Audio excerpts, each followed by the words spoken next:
자, 반갑습니다.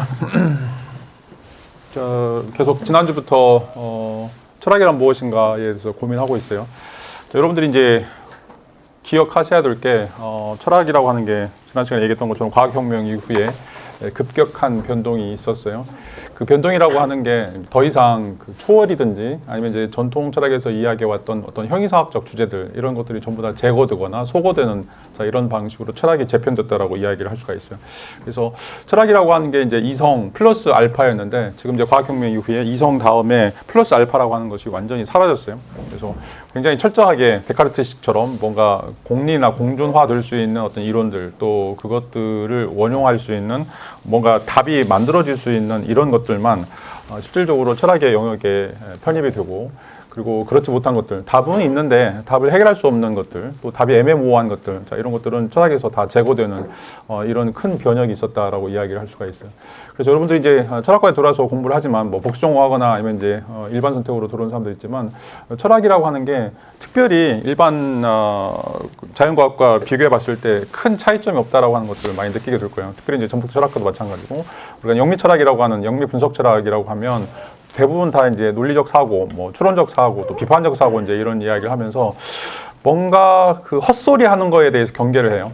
다시 말하면 뭔가 초월적이고 영적이고 정신적이고 뭔가 몽환적인 이야기를 하는 순간 아, 쟤는 좀 이상한 애야, 뭐 4차원 애야.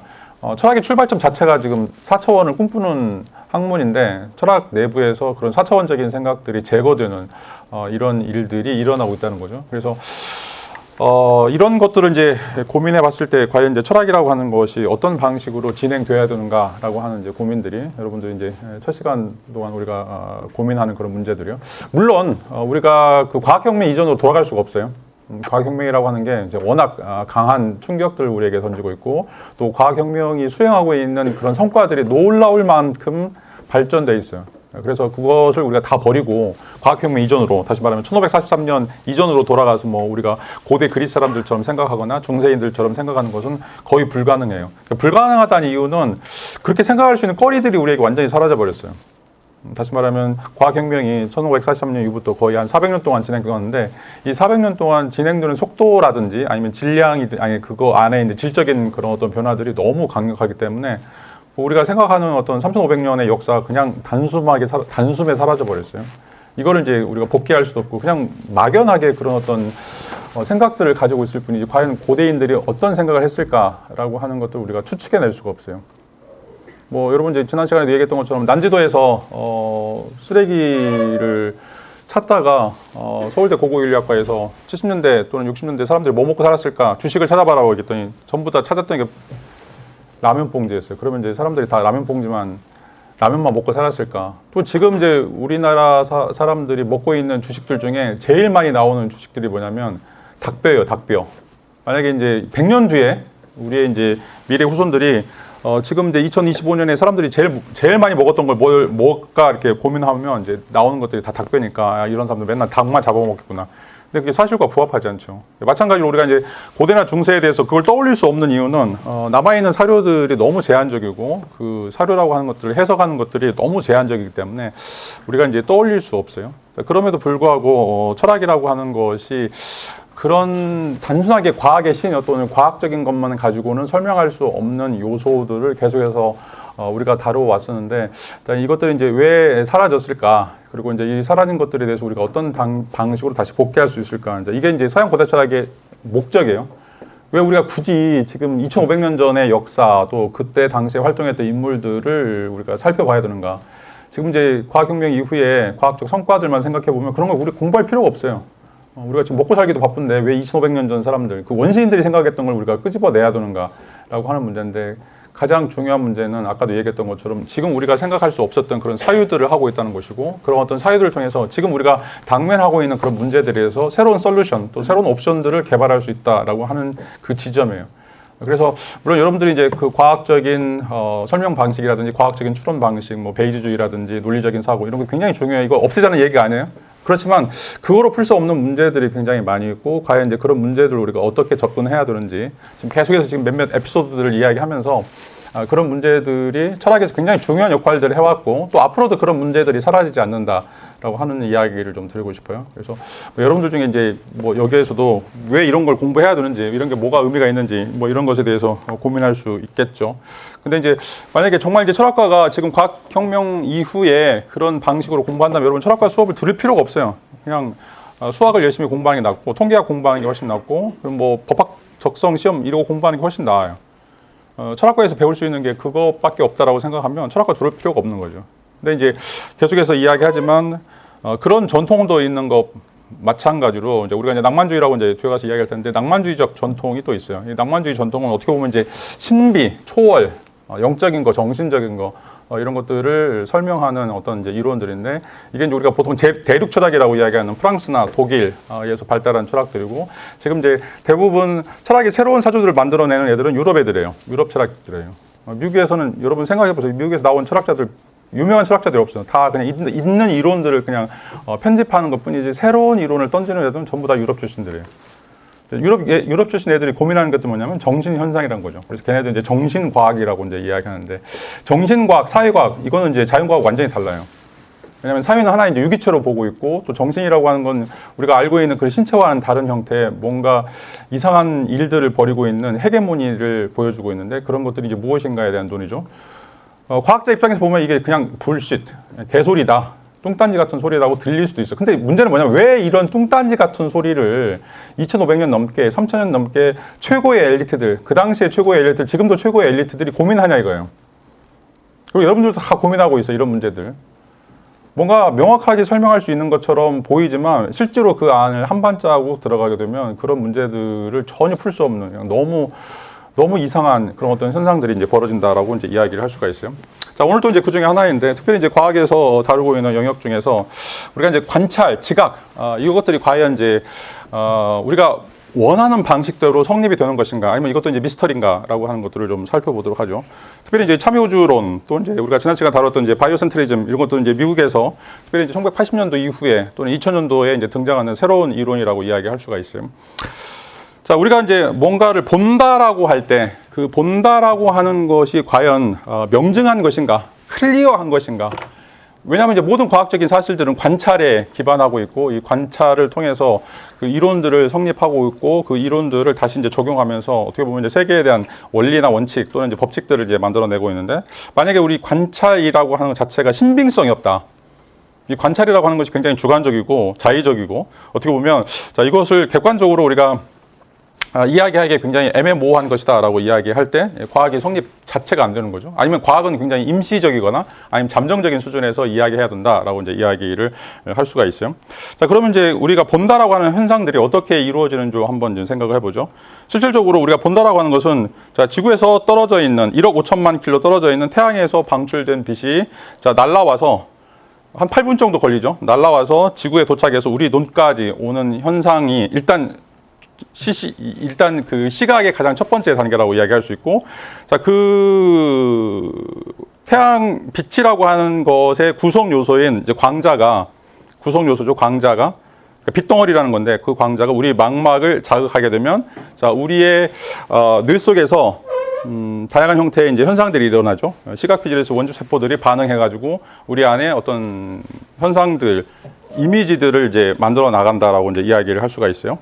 자, 근데 이제 이게 이제 미스터리 중에 하나라는 거죠. 왜냐하면 지금 이 빛을 통해서 어떻게 보면 빛 안에는 이제 아무런 시각적인 정보가 전혀 존재하지 않는데 그 빛을 통해서 우리 망막에 들어와서 망막 속에서 우리의 이제 전두엽이든지 시각 피질인지 원주 세포에서 일어나는 어떤 그런 과정 속에서 자, 이미지들이 생겨난다라고 이야기할 수가 있어요. 그러니까 우리의 어떤 신체적인 조건을 기반으로 했을 때 실질적으로 우리가 본다라고 하는 것은 이 빛을 1억 5천만 킬로미터 떨어져 있는 태양에서 방출된 이 빛을 어떻게 처리하느냐라고 하는 것이 본다라고 하는 이런 어떤 그 현상의 핵심이다라고 이제 이야기를 할 수 있는데 이 과정이 어떻게 이루어지는지는 아무도 알 수 없다.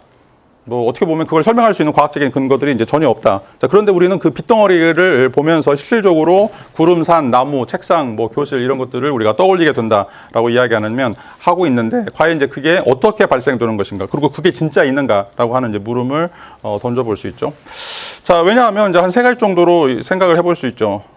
이 1억 5천만 킬로미터 떨어져서 날아온 이 빛덩어리들, 광자들은 실제로 햇빛은 굉장히 밝지만 광자 자체는 전혀 밝지가 않아요.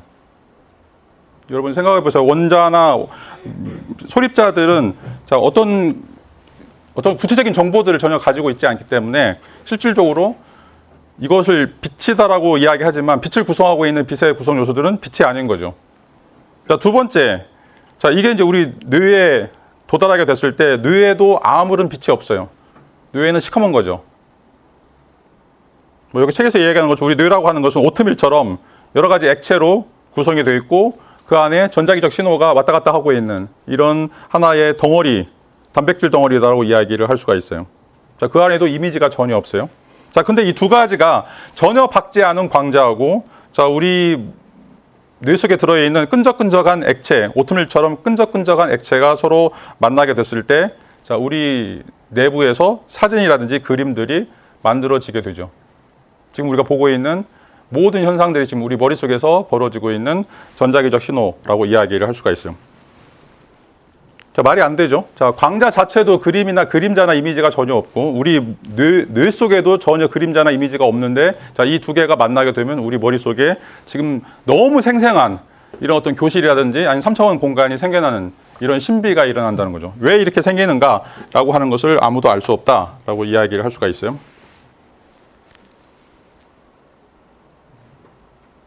자, 눈에 보이지 않는 광자가 어떻게 화학 반응으로 변환되고 뇌에서 일어나는 미약한 전기 자극이 어떻게 우리가 모두 당연하게 여기는 3차원 현실을 창조하는지 설명할 사람은 아무도 없다. 기적에 가깝다고 이야기하죠. 그래서 지난 시간에 얘기했던 것처럼 비트겐슈타인이 내가 존재한다는 것, 또 세계가 존재한다는 건 기적이에요, 기적. 말로 설명할 수 없는 것들이죠. 과학에서는 이제 여러 가지 설명하려고 하지만 이런 어떤 창발적인 현상들이 일어날 때 이걸 설명할 수 없어요. 자, NaCl 여러분 염화나트륨인 소금도 마찬가지죠. 그 구성 요소들은 자, 우리에게는 화학적으로 안 좋은 것들이요. 자, 근데 그게 합쳐지게 되면 창발로서 소금이라고 하는 염화나트륨이 만들어지게 되는 거죠. 자, 이것도 설명할 수가 없어요. 자, 각각의 구성 요소들은 전혀 다른 것들인데 그것들이 모아졌을 때 어떤 새로운 형질들이 만들어지는 걸 우리가 이제 창발이라고 이야기했을 때 자, 이런 현상들이 우리 주변에서 곳곳이 벌어지고 있는데 자, 그것이 이제 왜 일어나는지 어떻게 일어나는지 어떤 방식으로 인간에게 영향을 미치는지에 대해서 실질적으로 우리는 알 수 없다라고 하는 거죠. 물론 이제 여기서도 이야기하는 것처럼 이제 기능성 자기 공명 영상 적치 fMRI라고 이야기하죠. 자, 이걸 통해서 두뇌를 스캔해 보면 우리가 뭔가 사물을 인지하거나 지각 활동할 때 우리 뇌에서 이렇게 활성화되는 부분들을 우리가 찾아낼 수가 있어요. 자, 그런데 왜 이렇게 되는지에 대해서 우리가 알 수 없고 그 뇌의 일정한 부분, X라고 하는 부분이 과연 그 정보만 처리하는 것인지 아니면 다른 정보도 처리할 수 있는 것인지 우리가 알 수가 없어요. 대충 통계적으로 우리가 어떤 생각을 떠올리게 될 때, 어떤 행동들, 어떤 말을 하게 될 때 우리 뇌에서 어떤 방식으로 작용한다라고 하는 것이 이런 방식으로 우리에게 스캔될 수 있긴 하지만 과연 이제 그것이 진짜로 그런 것인가라고 하는 것을 알 수가 없어요. 자, 이제 과학자들이 꿈꾸고 있는 것 중에 하나가 바로 이제 그 모럴 엔진이라고 하는 거예요. 도덕 엔진이라고 하는 건데, 자, 우리가 착한 행동들을 할 때 또 나쁜 행동들을 할 때 뇌에서 일정한 형태의 자극들이 벌어지게 돼요.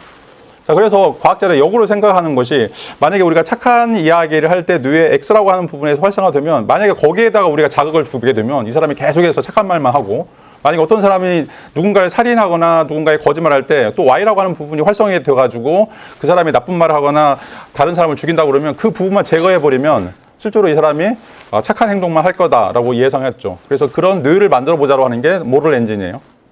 근데 실질적으로 그런 일들이 벌어지지 않는다는 거죠. 자, 우리가 언어를 담당하는 부분, 뭐 사고를 담당하는 부분, 자, 그런 중추적인 역할들을 하는 뇌들이 있긴 하지만, 자, 그것들이 사라진다고 해서 그 부분이 잘라진다고 해서 그런 기능들이 사라지는가? 그렇진 않다는 거죠. 그 기능 말고, 아니 그 부분 말고 다른 부분들이 그런 부분들을 이어받아서 실질적으로 활동들을 할 수가 있어요. 물론 이제 어느 정도 뇌가 있느냐, 뭐 이런 것들이 이제 달려있긴 하지만, 실질적으로 뇌가 가지고 있는 그런 물리적인 요소, 어떤 국소적인 요소가 그런 것들을 담당하는 것이 아니라 뇌에서 벌어지고 있는 어떤 패턴이라든지 그 안에 일어나고 있는 작용들이 뭔지는 우리가 전혀 알 수 없다는 거죠. 단지 그게 뇌 안에 있을 뿐이다. 뇌에서 벌어지고 있는 전자기적 신호다라고 하는 것만 알 수 있을 뿐, 그걸 딱 핀포인트 해가지고 어디서 어떻게라고 하는 것들을 정확하게 찝어낼 수 있는 자, 이런 것들은 이제 존재하지 않는다라고 이야기를 할 수가 있어요. 자, 이렇게 이야기를 한다라면 실질적으로 보기라고 하는 거, 우리가 본다라고 하는 거, 우리가 지각한다라고 하는 것은 실제적으로 우리가 하고 있는 적극적인 환상이다, 일루전이다라고 하는 이야기를 할 수밖에 없어요. 왜냐하면 빛 자체도 그런 그림이나 이미지가 없고 우리 뇌 속에도 그림이나 이미지가 없음에도 불구하고 왜 우리가 이 두 가지가 결합이 됐을 때 지금 떠올리고 있는 이 생생한 3차원적인 현실들을 구축하게 되는가라고 하는 것들이죠. 자, 이거는 단순하게 이제 여기에 있는 물건, 여기에 있는 뭐 대상들뿐만 아니라 우주 전체까지 다 이야기할 수 있어요. 그래서 이제 참여 우주라고 이야기하고 있어요. 우주라고 하는 것이 내가 어떤 방식으로 접속하느냐, 어떤 방식으로 바라보느냐, 관찰하느냐라고 하는 거에서 우주가 만들어진다라고 하는 거죠. 자, 이 말은 내가 보고 있는 우주와 실제 우주가 다를 수도 있다는 거죠. 내가 지금 알고 있는, 다시 말하면 내 머릿속에서 전자기적 신호로 만들어지고 있는, 구축되고 있는 그런 어떤 우주와 실제 우주의 모습이 전혀 다를 수도 있고, 또 아니면 내가 지금 어떤 방식으로 생각하느냐에 따라서 우주가 시뮬레이션 되는, 자, 이런 방식으로 만들어질 수 있다라고 이야기를 할 수가 있어요. 자, 이게 이제 우주에서 벌어지고 있는 현상이죠. 뭐 지난 시간에 얘기했던 것처럼 그 안드로메다 갤럭시까지, 은하까지는 250만 년 걸리는데, 자, 250만 년 지금 떠 있는, 여러분 마음이 좋으면 안드로메다 자리를 볼 수가 있어요. 근데 지금 보고 있는 게 250만 년 전이란 말이에요. 250만 년 광년이니까.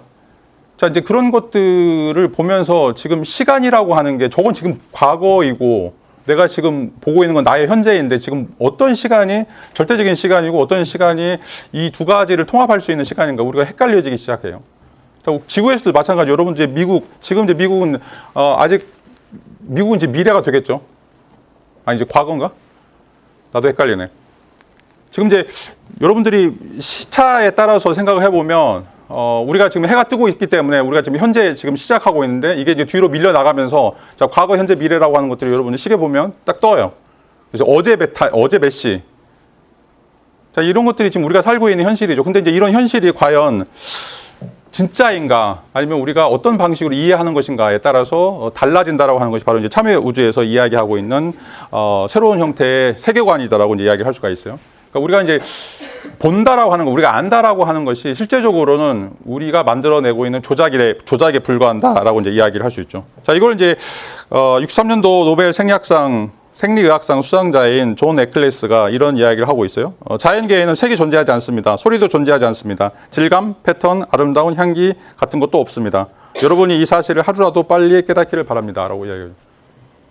그러니까 지금까지 우리가 알고 있는 2차 성질들, 뭐 2차 성질뿐만 아니라 1차 성질이라고 하는 어떤 모든 것들도 전부 다, 그러니까 우리가 1차 성질은 객관적인 뭐 크기라든지 질량이라든지 이런 것들 1차 성질로 이야기하고 있고, 2차 성질이라고 하는 색이라든지 뭐 소리라든지 이런 것들을 이제 2차 성질로 이야기하고 있는데, 1차나 2차나 전부 다 우리가 만들어낸 거이기 때문에, 왜 밖에는 지금 광자밖에 없는 거죠. 소립자밖에 없는 거고, 소립자나 광자나 이런 것들은, 양자들은 아무런 색깔도 없고 아무런 시각적인 정보도 가지고 있지 않고, 우리가 알고 있는 그런 어떤 정보들을 전혀 가지고 있지 않기 때문에, 실제 그것들이 우리에게 보여지는 것들은 우리가 지금 만들어내고 있는 하나의 패턴, 또 하나의 이제 시뮬레이션이다라고 지금 존 에클레스가 이야기를 하고 있는 거죠. 모든 것은 우리가 만들어낸 것이다, 우리의 시뮬레이션이다라고 이제 이야기를 할 수가 있어요. 자, 이런 주장들을 우리가 이제 받아들인다라면, 이건 뭐 안 받아들일 수도 있죠. 근데 이제 1923년 이후에 양자역학이 등장하면서 실제로 이제 이런 주장들을 아주 강력하게 우리에게 이제 제시하고 있고, 그런 의미에서 이거를 이제 안 받아들이게 되면 실질적으로 우리가 살고 있는 세계에 대한 물리학적인 정보를 여러분들이 무시한다는 거죠. 자, 여기서 이제 이야기하는 것은, 네클레스가 이야기하는 것은 장미의 우아한 향기, 또 말벌의 따가운 침, 꿈의 달콤한 맛까지, 자, 자연의 모든 속성이라고 이야기하고, 실제로 인간과는 무관하게 존재한다는 이런 어떤 속성들이 다 인간에 의해서 만들어진 것이다. 다시 말하면 여러분 뇌 속에서 벌어지고 있는 시뮬레이션에 불과하다라고 하는 이제 이야기를 하고 있어요. 자, 여기에는 우주도 예외가 아니다라고 이야기해요. 우주도 예외가 아니다. 왜냐하면 우주도 우리가 보니까, 천체망원이 됐든 뭐가 됐든지 간에 우리가 도구를 이용해서 우리 시야라고 하는 방식으로, 또 우리 눈이라고 하는 방식으로 그것들을 바라보기 때문에 실질적으로 관찰 대상이 되고 있는 모든 것들은 전부 다 우리의 시뮬레이션이다라고 이야기를 할 수가 있어요. 그래서 수십억 광년 전 떨어진 별도 우리가 없으면 존재하지 않다. 왜냐? 우리 뇌에서 만들어내고 있는 전자기적 신호에 불과하기 때문에 그렇다라고 이야기를 할 수가 있어요. 자, 우리가 빛의 열과 빛, 뭐 질량, 공간, 뭐 빛의 위치, 별의 위치, 엄청난 이동 속도, 이런 것들 다 이야기하는데, 이런 것들도 다 개념이죠, 개념. 1 더하기 1은 2다, 2 더하기 4는 4다. 이거 다 인간들이 만들어낸 개념들이죠. 자, 그런 개념들에 따라서 우리가 어떤 별이나 행성이나 은하나 이런 것들을 우리가 계측하고 측량하고 또 관찰하기 때문에 이 말은 우리가 만드는 시뮬레이션 가지고 계속해서 반복적으로 적용한다라고 하는 이야기예요. 그렇다고 한다면 실질적으로 이 모든 것들은 인간의 신경계, 다시 말하면 인간의 뇌 속에서 벌어지고 있는 전자기적 신호, 그것을 기억하고 있는 해마 속에 담겨져 있는 어떤 정보들, 그 이상도 아니고 그 이하도 아니다라고 하는 이야기를 던지고 있어요. 실제로 빛의 별의 열과 비, 질량, 공간이 있다라고 하더라도 그것을 우리가 확실히 알 수 없다라고 하는 거죠. 왜? 우리는 우리가 만든 개념 가지고 그것들을 사용하기 때문에 그렇다는 거죠. 자, 여러분들 수학이나 물리학에서 개념들이 계속해서 돌출되고 있는데, 만들어지고 있는데, 자, 그것들이 일률적으로 만들어지지 않죠. 자, 원래 우리가 수학에서는 그냥 자연수만 있었어요. 1, 2, 3, 4, 5, 6, 7, 8. 근데 그거에 대해서 0이 생기고 무리수가 생기고 뭐 계속 수학의 개념들이 확장되고 있죠. 마찬가지로 자연과학이 다루고 있는 물리학의 개념도 마찬가지예요. 자, 양자역학이 등장하기 전에 고전역학에서 다뤘던 개념, 또 고전역학이 등장하기 전에 천문학에서 다뤘던 개념들이 다 다르다는 거죠.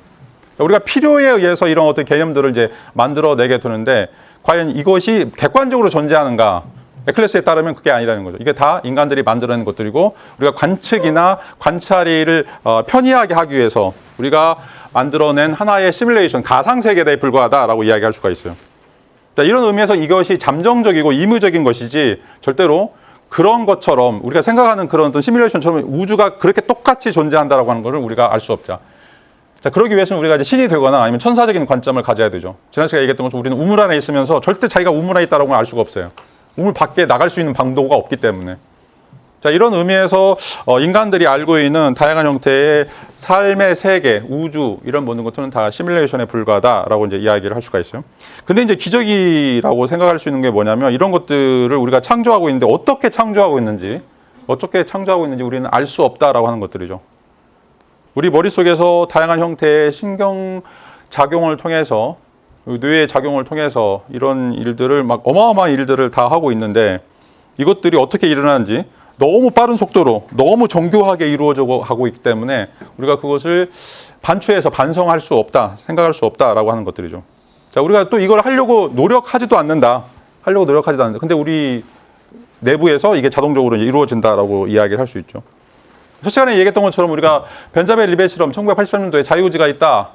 이 실험에 이것에 대한 이제 반론이 벤자민 리벳의 실험이었는데 실제로 우리 팔을 올리는 것처럼 다리를 통해서 걷는 것처럼 이런 것들이 전부 다 무의식적으로 이제 이루어진다라고 하는 그런 주장을 했어요. 다시 말하면 우리가 세계에 대해 생각하는 거, 나에 대해 생각하는 거, 우주에 대해 생각하는 것도 다 전부 다 무의식적으로 내가 생각해 볼게라고 하는 방식으로 이루어지지 않는다라고 이제 이야기를 할 수가 있어요. 그러니까 우리의 의식이라고 하는 게 이제 굉장히 실질적으로 기여하는 바가 없다는 거죠.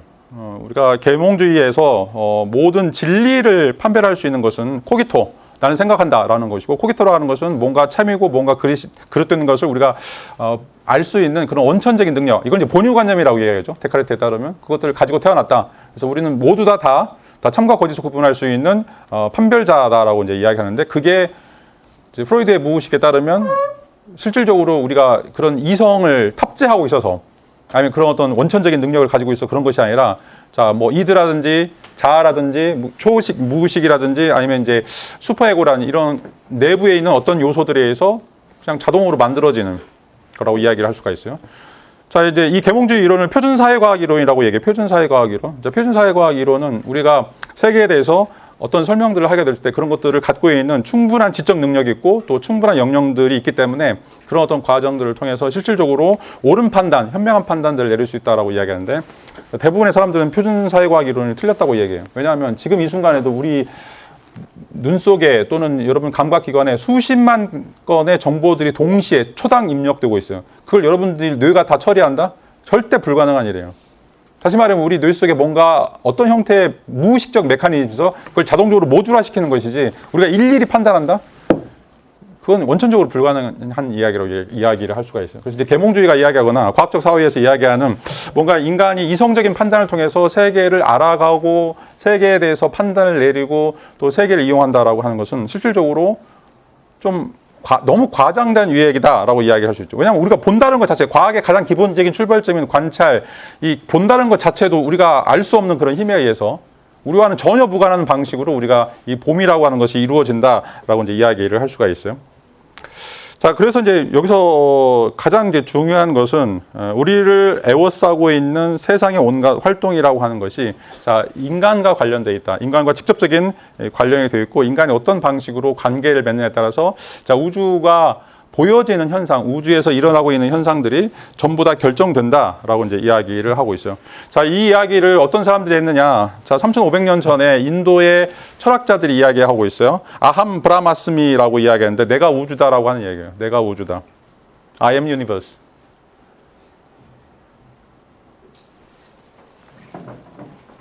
자, 여러분들 오펜하이머가 미국의 원자폭탄을 개발한 사람인데 오펜하이머가 자주 읽었던 책 중에 하나가 바로 이제 바가바드 기타라고 하는 책인데 힌두교의 경전이에요. 거기에 나오는 구절들이에요.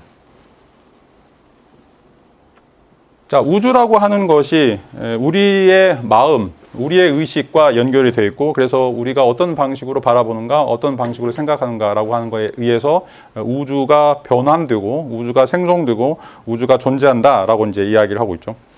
자, 뭐 이거에 대해서 뭐 여러분들 믿거나 말거나 할 수 있어요. 뭐 저런 거 너무 웃기는 소리 아니야? 자, 근데 이런 주장이 있다는 거예요. 이런 주장이 있다는 거. 그리고 이런 주장들에 대해서 그냥 뭐 과학자들은 전혀 무시하고 있고 아무런 관심을 갖지 않고 있다라고 하는 것이 아니라 이런 주장들을 뒷받침하고 있는 과학적 증거들이 존재한다는 거죠.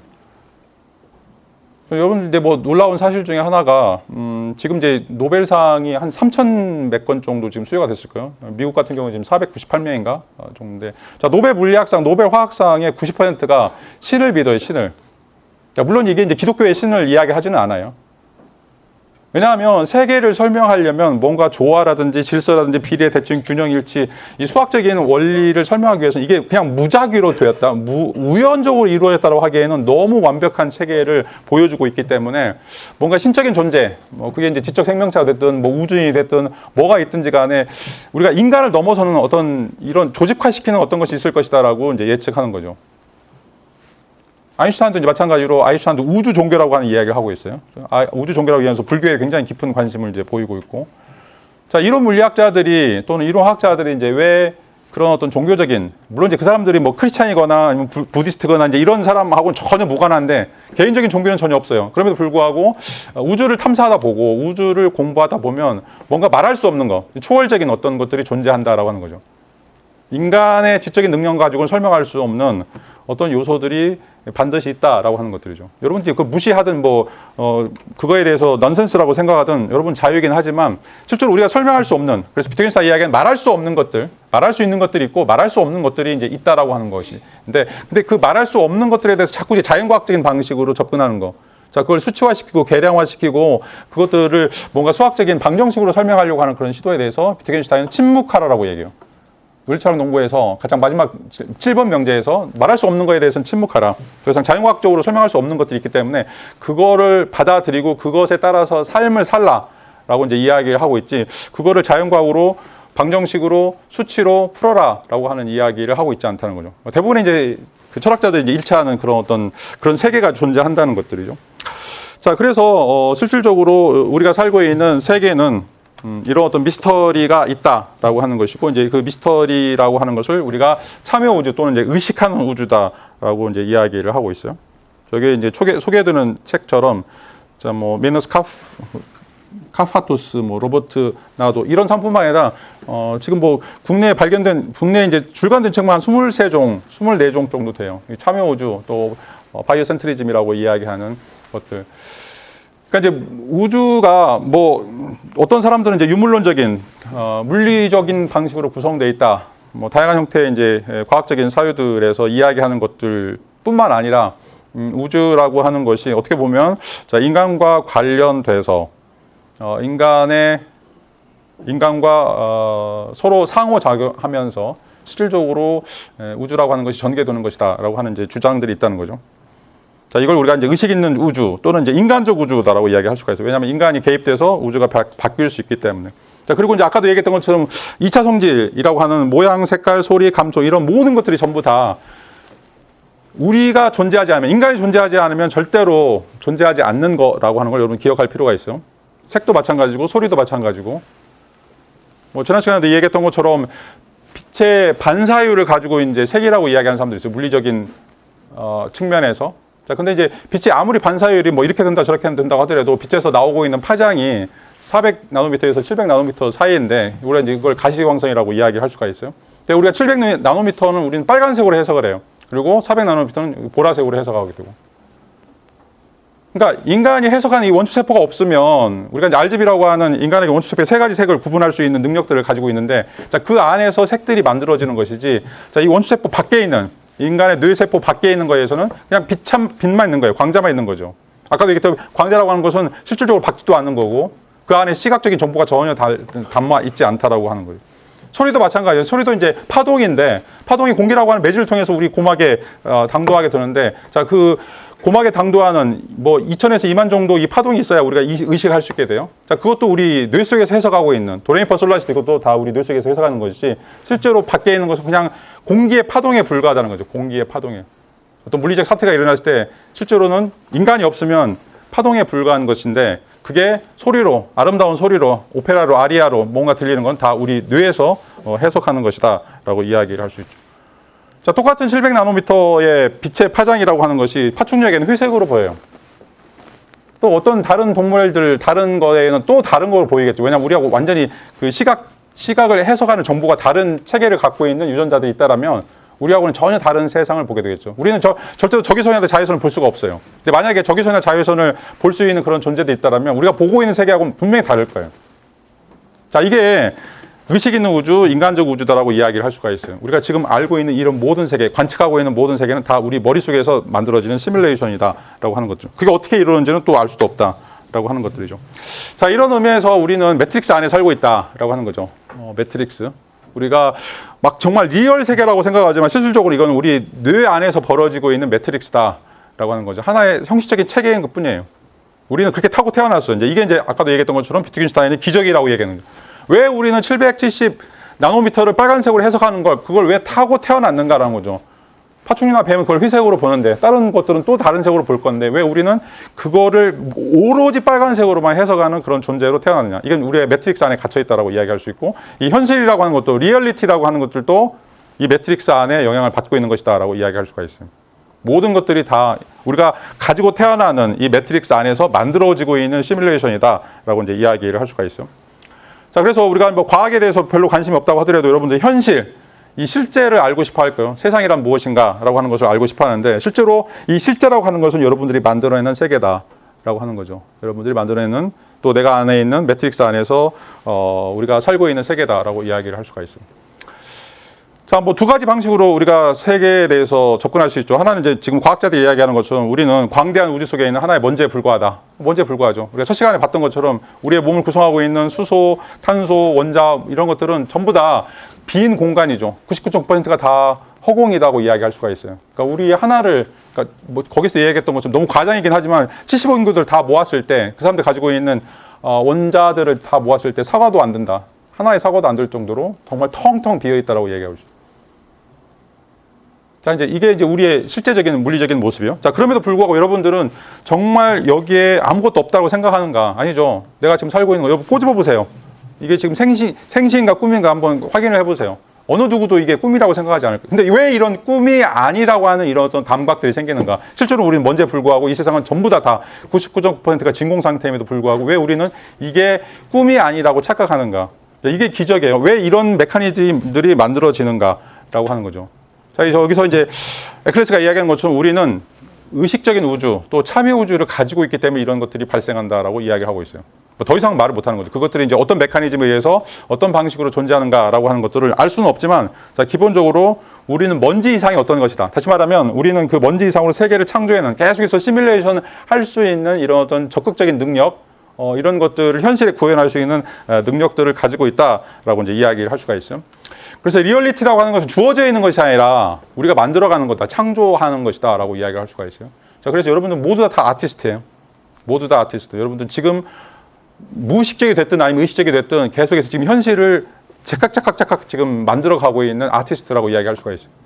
자, 어떤 방식으로 여러분들이 고민하느냐, 어떤 방식으로 삶을 살아갈 것인가 라고 하는 것들이 여러분들 삶들을 바꿔나가고 여러분 DNA를 바꿔나가고, 자, 모든 것들을 바꿔나가는 어떤 과정이다라고 이야기를 할 수가 있어요. 자, 첫 시간에도 얘기했던 건 진화도 마찬가지죠. 진화가 어떻게 보면 이제 물리적인 방식에서 출발하는데 ATCG라고 하는 핵산에서 존재하고 있는 분자들에 의해서 고분자 화합물에 의해서 우리 몸이라고 하는 것들이 만들어지고 그것들이 아미노산을 어떤 방식으로 배열 지을 것인지 결정하고 그것들이 또 우리에게 단백질이라고 한 것을 합성해서 우리 몸의 모든 기능들을 만들어내게 되는데 그것들이 일률적으로 될 것 같은데 실질적으로는 돌연변이라고 하는 것에 의해서 또 만들어지게 돼요.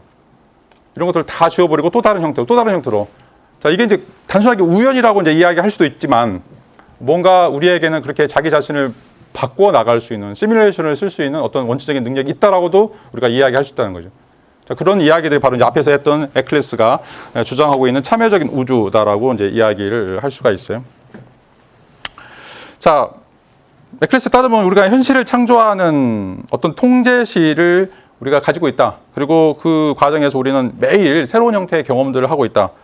자, 이게 이제 기적이다라고 이야기하고 있어요. 자, 철학은 이제 이런 어떤 기적과 관련된다라고 하는 거죠.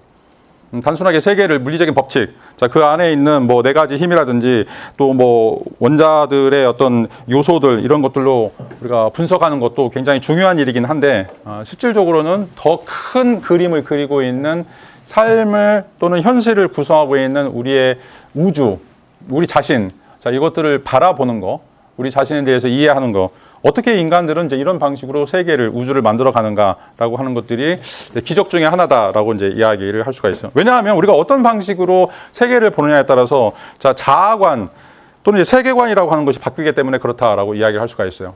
이제 세계관, 월드뷰라고 이제 이야기하고 독일어는 벨트안샤옹이라고 이야기하는데 세계를 바라보는 관점. 자, 우리가 이제 과학자 입장에서 뭐 물리주의 입장에서 세계를 바라볼 것인가 아니면 이제 여기서처럼 참여적 우주 또는 이제 인간적 우주라고 이야기하면서 어떤 영적인 부분, 정신적인 그런 부분에 대해서 세계를 바라볼 것인가 어마어마한 차이가 있다라고 생각할 수가 있어요. 그리고 이제 지금 이제 이런 것의 싸움, 전투다라고 이제 이야기할 수가 있죠. 이 전투라고 하는 것은 어떻게 보면 이제 지금은 일방적인데 지금은 이제 과학적 세계관, 자, 이게 이제 거의 뭐 99.9% 승률 100%를 자랑하고 있어요. 어느 누구도 지금 과학자와 이제 맞짱을 뜨거나 이런 것들 이야기할 수 있는 분위기가 아니죠. 왜냐하면 이제 뭐 영적인 것을 아십니까? 뭐 도를 아십니까? 그러면 다 여러분들 바보치고 해버려요, 세상을. 여러분들이 이제 철학을 공부한다고 그러면 다 비웃어버리죠. 이제 이런 세상에 살고 있습니다. 그럼에도 불구하고 우리가 이제 고대 철학을 한다, 철학을 한다라고 하는 것은 뭔가 99.9%가 가고 있는 길에서 빽하는 거예요. 다른 길을 지향하는 거예요. 그러니까 어떻게 보면 이제 선구자라고도 할 수 있고 어떻게 보면 미친놈 소리를 들어야 되고 어떻게 보면 4차원 소리를 듣는 것들이죠. 그걸 할 것인가 말 것인가. 그러니까 세상을 너무 자연스럽게 세상을 너무 과학적으로 바라보는 거에서 내가 180도 태도 전환을 할 것인가. 이런 의미라고 이야기할 수가 있어요. 거의 이제 순교자급이라고 이야기하는 거죠. 남들은 다 가는데 앞으로 가는데 자기만 뒤로 가려고 하는 이런 어떤 시도가 바로 철학적인 시도다라고 이제 이야기를 할 수가 있어요. 자, 뭐 아까도 처음에 얘기했던 것처럼 이제 그런다고 해서 우리가 과학을 다 지워버려야 되느냐, 과학을 전부 다 무시해야 될 것인가? 그건 아니에요. 여기도 이야기하지만 과학과 영성, 과학과 정신이라고 하는 것은 어떻게 보면 이제 세계를 탐구해야 될 2가지 커다란 영역이다라고 이야기를 할 수가 있어요. 과학적인 세계관을 우리가 이해할 것도 있고 또 영적인 세계관, 정신적인 세계관을 통해서 이해할 것도 있고 그런데 이 2가지 것들이 어떻게 보면 상보적인 것이다라고 이야기를 할 수가 있어요. 그래서 스피노자가 인간을 이제 규정할 때 그 2가지 방식으로 이야기하는데 자, 하나가 뭔지는 모르겠지만 그것이 나타나는 스펙트럼이 2가지요. 하나는 물질과 하나는 정신이라고 하는 것들이죠. 물질과 정신이라고. 이걸 우리가 사물의 이중성이라고도 할 수 있어요. 양자역학에서는. 양자역학에서 사물이라고 하는 것은 입자가 아니라 입자면서 동시에 파동이라고 얘기해요. 파동일 때도 있고 입자가일 때도 있고. 사물이라고 하는 것은 입자 내에서도 설명이 가능하고 또 파동 내에서도 설명 가능한 것들이죠. 자, 마찬가지로 이제 인간이 바라보고 있는 우주도 인간을 어떤 방식으로 바라볼 것인가, 과학적인 방식에서 바라볼 것인가, 아니면 영적인 면에서 바라볼 것인가, 이런 궁금증을 유발한다라고 이야기를 할 수가 있어요. 그 이유는 뭐냐? 계속해서 이야기하지만 창발이 일어난다는 거예요. 창발. 자, 부분과 전체의 관계 속에서 부분이 갖고 있지 못한 속성들을 전체가 갖게 되는 일들을 우리가 창발이라고 얘기해요. 자, 그래서 우리가 부분을 아무리 찾아봐도 실질적으로는 창발적인 속성들을 찾아낼 수 없다는 것들이죠. 자, 여러분들이 베토벤의 교향곡을 듣는데 그 베토벤의 교향곡 도레미파 솔라시도 그 도를 파를 아무리 연구해도 베토벤의 교향곡이 드러나 있지 않아요. 자, 고흐의 별이 빛나는 밤도 얘기했죠. 고흐의 빛나는 밤이 여러 가지 형태의 이제 물감으로 구성되는 물감을 아무리 연구한다고 하더라도 고흐의 세계관을 알 수가 없어요. 아까도 얘기했던 것처럼 염화나트륨도 마찬가지죠. 자, 사물이 가지고 있는 부분적인 속성이 어떤 방식이든지 결합됐을 때 그것과는 전혀 다른 형태의 어떤 요소들이 나오기 때문에 자, 그런 요소들을 그러니까 부분에만, 그러니까 미분을 해가지고 사물들이 가지고 있는 어떤 속성들, 정의 속성이든지 아니면 이제 공유 속성이든지 이런 것들을 찾아내려고 하는 시도, 물론 그런 시도가 굉장히 중요하긴 한데, 자, 그것만 가지고는 설명할 수 없는 요소들이 존재한다. 왜냐? 창발이 일어나기 때문에. 그것들을 우리가 기억해야 된다라고 하는 것이 바로 이 책에서 이제 논의하고 있는 것 중에 하나죠. 자, 이게 이제 우리가 갖고 있는 불편한 진실 중에 하나라고 이야기할 수가 있어요. 아무리 과학이 발달해도, 아무리 학문적인 이성적인 사유가 발달한다고 하더라도 풀리지 않는 이런 불편한 진실이 있다는 거죠. 알 수 없는. 자, 그래서 끊임없이 이제 이론 물리학자들은 이제 고민을 하게 되고, 이 세상이 이제 어떤 세상인가, 이런 어떤 세상들을 좀 알아가려고 계속해서 이제 분투하는 장면들을 이야기하고 있죠. 자, 이거를 이제 토마스 쿤은 패러다임이라고 이야기하고 있어요. 세계를 어떻게 볼 것인가? 그러니까 패러다임이라고 하는 말은 이제 그리스 말에서 파라데이그마라고 하는 말인데, 원래는 이제 모형 또는 이제 예시라고 하는 말이에요. 세계를 어떤 모형으로 볼 것인가, 어떤 예시로 볼 것인가라고 하는 것인데 토마스 쿤인데, 토마스 쿤에 따르면 이제 과학혁명을 통해서 실질적으로는 이런 패러다임들이 계속해서 바뀌는 자, 이런 어떤 사례들을 우리가 만나볼 수 있다. 그래서 과학자 사회에서 또는 이제 그 집단 사회에서 아젠다를 통해서 항상 과학적인 연구들이 집약적으로 이루어지게 되죠. 뭐 우리가 이제 과학계를 살펴보면 자, 모든 사람들이 다 뭐 자기 나름대로 연구하는 것처럼 보이는데 실질적으로는 아젠다가 있어요. 연구에다 방향들이 있고 큰 틀을 벗어나지 않는다라고 이야기하는데 그런 틀들을 바로 패러다임이라고 이제 이야기를 할 수가 있어요. 근데 이제 이게 왜 바뀌느냐? 왜냐하면 풀리지 않는 문제가 생기기 때문에 그 이론 가지고 풀리지 않으니까 천동설 가지고 풀리지 않으니까 지동설로 넘어가는 거고 고전역학 갖고 풀리지 않으니까 양자역학으로 넘어가는 것들이에요. 근데 우리에게는 계속해서 이 풀리지 않는 문제들이 계속해서 생겨난다라고 하는 것들이죠. 자, 이게 이제 아까도 얘기했던 것처럼 왜 우리가 철학에, 왜 우리가 말할 수 없는 것에, 왜 우리가 초월에 관심을 가져야 되는가라고 하는 이제 그 문제점이라고 이야기를 할 수가 있어요. 자, 우리가 예상했던 방식대로, 지금 우리가 알고 있는 방식대로 풀리지 않는 사건들이 너무 많기 때문에, 자, 이것을 그냥 계속해서 구태의연하게 우리가 알고 있는 과거의 방식대로, 그냥 물리적인 방식대로 풀어나가는 것들이 한계 상황이 왔을 때 이걸 어떻게 돌파할 것인가. 라고 하는 이제 고민들이 필요하다라고 이야기할 수 있고, 그래서 아까도 얘기했던 것처럼 노벨상 받았던 사람들이 왜 과학책을 안 읽고 철학책을 읽는가, 왜 종교적인 서적을 읽는가, 밥 먹고 할 일 없어 그럴 것인가. 자, 우리가 많은 사람들이 이제 독서를 통해서 지식을 얻는다고 그러는데 왜 최고의 엘리트들 또는 최고의 과학자들은 우리가 볼 때 정말 엉뚱한 책들을 읽는가라고 하는 것들이죠. 자, 그게 이제 미스터리 중에 하나예요. 왜냐하면 이제 그 솔루션을 찾기 위해서 기존의 사고만 가지고는, 기존의 편향적 사고만 가지고는 우리가 그것들을 찾기 힘든 거예요. 왜냐하면 확증 편향이 있어요. 내가 옳다고 생각하는 것은 이게 절대로 틀리지 않을 것이라고 확증 편향하기 때문에 거기서 못 벗어난다는 거죠. 그걸 벗어나려면 그건 완전히 다른 형태의 다른 것들을 추구해야 되는 것들이죠. 그래서 이걸 이제 추측과 논박이라고 이야기하고 또 베이지주의라고 이야기할 수가 있어요.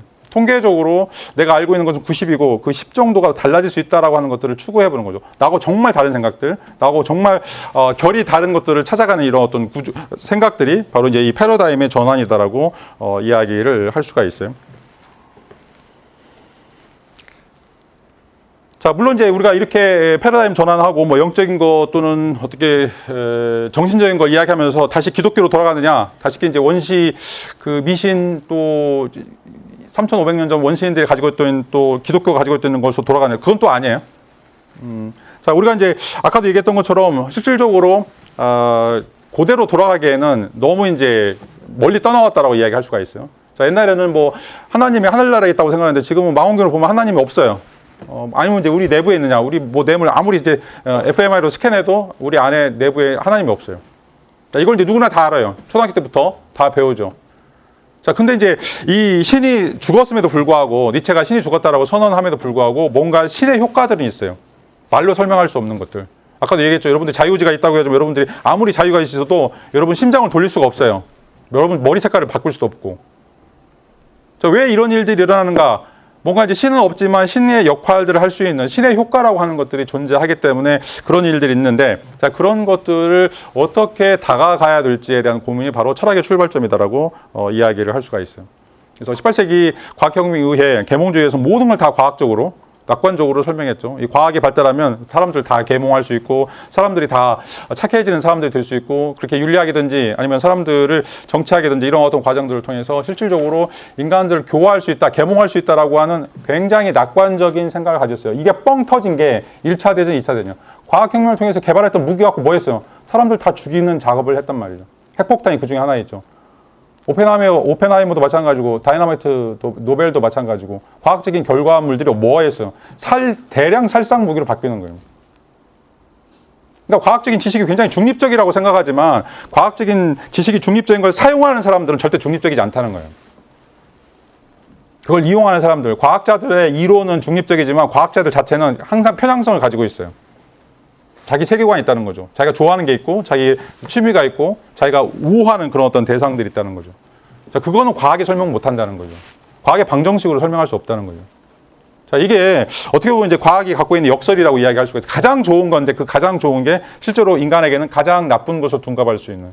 그래서 1차 대전과 2차 대전, 원자력 발전소도 마찬가지고 실질적으로 지금 우리가 이제 생명과학도 이제 똑같은 문제를 제기하고 있죠. AI도 지금 마찬가지로 우리에게 제기를 하고 있는 문제들. 그러니까 이제 여러분 이제 터미네이터 보면서 이제 여러분 그런 질문들을 이제 많이 했을 거예요. 왜 터미네이터가 인공지능이 발달하게 되면 분명히 인간한테 해가 될 텐데 왜 과학자들은 그걸 개발할까? 그런 질문 안 해봤어요, 여러분?